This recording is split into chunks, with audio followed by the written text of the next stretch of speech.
84,000 વિદ્યાર્થીઓની સમયાંતરે આંખ ચેક કરાવી, દાંત ચેક કરવા, દવાઓ આપવી, નાનું મોટું એના સ્વાસ્થ્યની ચિંતા કરવી, એ આણંદ અને ખેડા જિલ્લાનું બેવ તંત્ર ભેગું થઈ ના કરે, એ એકલા હાથે આપણા સુદેશમાં કરે. એટલે સ્વામી કેમ કરી શકો તમે આવું?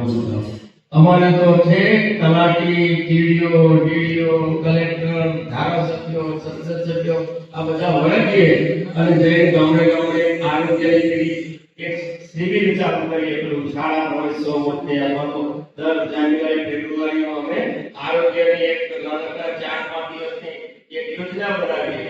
ત્યારે આ વિદ્યાર્થીઓ સુધી પહોંચીએ અને તમે એકલા હાથે આ 3.5 લાખથી પણ વધારે બાળકોની સેવા કરો છો. કોને કે તો કરવાવાળા છે એ શ્રદ્ધામાં એમનો ભાવ અને સમર્પણ રહે. સમર્પણ વગર ના થઈ શકે.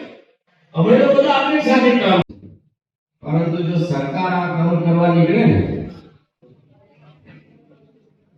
2560 લોકોને આ પ્રતિષ્ઠિત લિમ્સ આપવાનું કામ જો સરકાર કરવા નીકળે ને તો 5 વર્ષ કરે.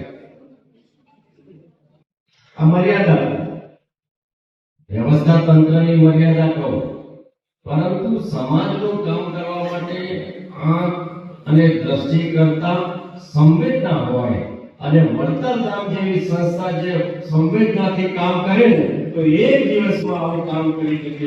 એનો આપણે આભાર કરવો જોઈએ. એટલે ફરક એ છે કે સંવેદના સમાજનું દુઃખ સમજવાનું અને એ દુઃખ ઉકેલ કરવા માટેનો જે ભાવ અને વિશ્વાસ. આજે આટલા બધા દાતાઓ છે, આ બધા દાતાઓ